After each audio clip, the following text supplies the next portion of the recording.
Hey, I just want to tell you, it's you, not me.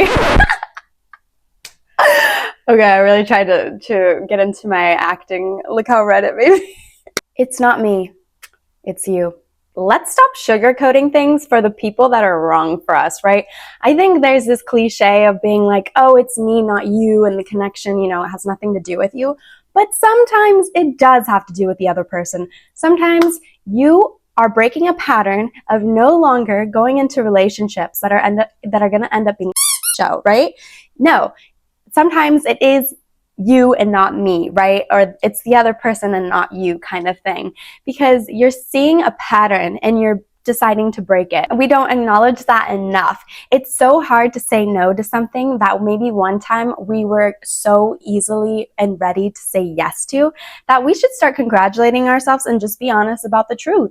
It's not me, it's you. I'm just not into you because I'm bored of that BS that I used to settle for. Let's get a background going here. Do you ever just meet somebody and it feels fun? It feels like exciting. You start picturing the future with them maybe a little bit, at least more dates in the future, if anything, and just you get excited because maybe you haven't connected with anyone in a while like this, and then all of a sudden you start to see some things that you can't unsee. One of the two, or there's many ways this can play out, but the ones I'm talking about today is one, you either feel like things are just moving a little too fast, you feel like they're too into you, and you're kind of getting the ick. You start picking on any little thing that you can find in them, and you're kind of keeping yourself more avoidant from them. And in this way, they're more like attached to you. And you kind of feel scared that once you start showing interest, that they will also become avoidant.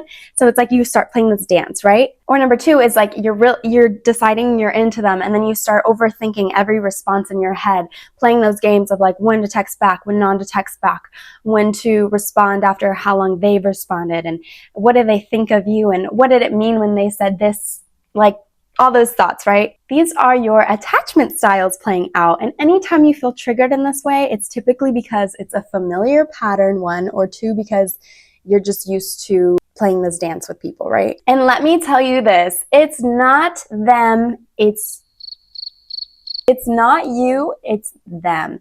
If somebody's triggering old familiar patterns in you that make you feel crazy, start questioning yourself, it's time to step back and be like, whoa, I've been here before. I'm just going to give a great example. So going on a date, I had this experience where I was like, oh my God, I'm starting to feel into this person. And then my mind kind of went off the rails. I started to feel a little cuckoo. I was like, oh my God, are they into me? How do they feel about me?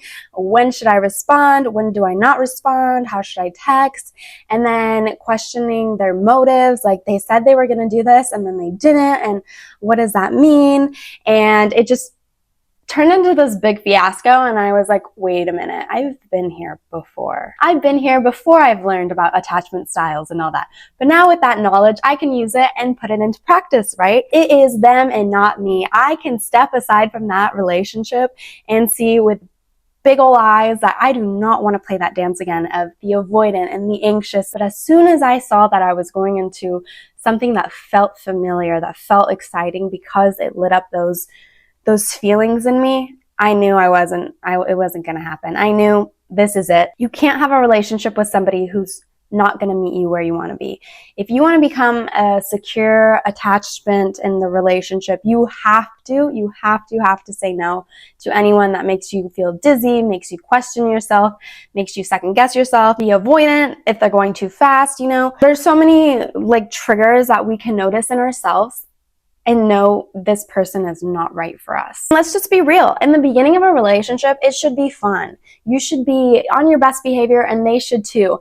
And, there should be good banter. There should be good feelings between one another. You should feel safe to be open with the other person. It shouldn't be about playing games or who's going to text back first. It's more like a mutual, like, I'm into you, you're into me, and we know this. Let's see where it goes, right? If you are getting any of these anxious feelings or avoidant feelings in the beginning, take a step back and stop and slow down because something's not right. It's not supposed to feel that way, especially in the beginning, because the beginning time with somebody is kind of like a preview into what the rest of the relationship is going to be. If I continued with this guy who made me feel anxious, I know I would still feel anxious to this minute.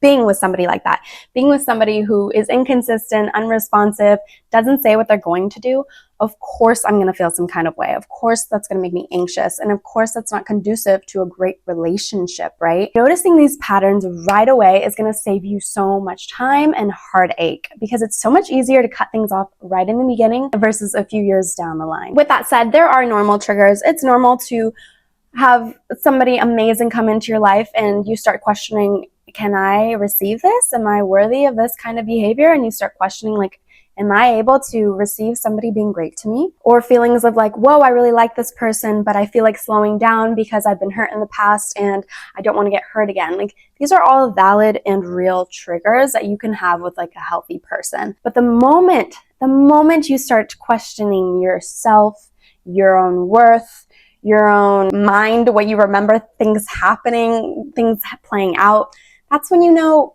it's them and not you, okay?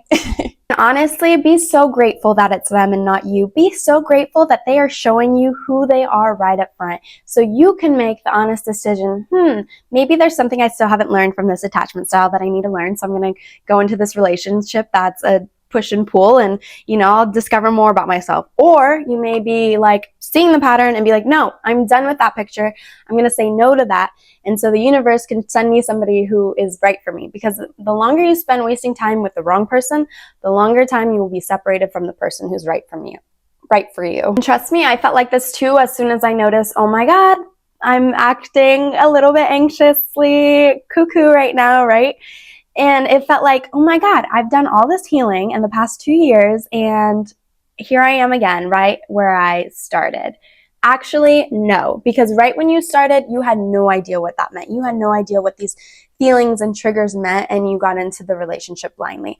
But after you learn these things about yourself, and after you learn about attachment styles and you start to see that pattern within the people you date, you'll notice a lot sooner, and you'll be able to cut those relationships out, right? You'll be able to say no to them.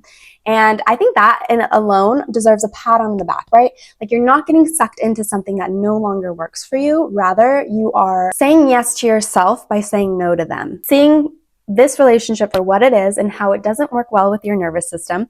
It doesn't make you feel safe, and you're choosing yourself, which is something that you probably couldn't do before because you, one, didn't know what patterns or attachments you had, or two, because there was too much history with the other person. And so, life goes on and we stay longer than we should sometimes. But when you can see it right at the beginning, you're saving yourself so much time. Oh my God. And that deserves so much applause. And yes, it may feel disappointing, like, oh, I really thought I was connecting with this person and it turns out not to be true. That's okay. Mourn it, mourn the possibility of what this person could have been. But the sooner you say no, the sooner you pick yourself back up, the sooner you feel those feelings, let them go and get back out there, the better you'll feel. And you'll feel a sense of confidence. Trust me, when you say no to something that's no longer working for you, oh my God, your confidence soars, because you're like, I don't need to settle. I value myself and my time, and I don't need to settle. And that's beautiful. And there are almost 8 billion people in this world. So why settle for this one lame-o who, I'll be nice, this one person who is just not right for you, right? The faster you can be at spotting somebody who puts you into a frenzy and makes you question yourself, the sooner you can allow yourself to be in the presence of someone who makes you feel calm, secure, and loved. Because we all deserve that, right? It's okay to admit that it's the other person and not you.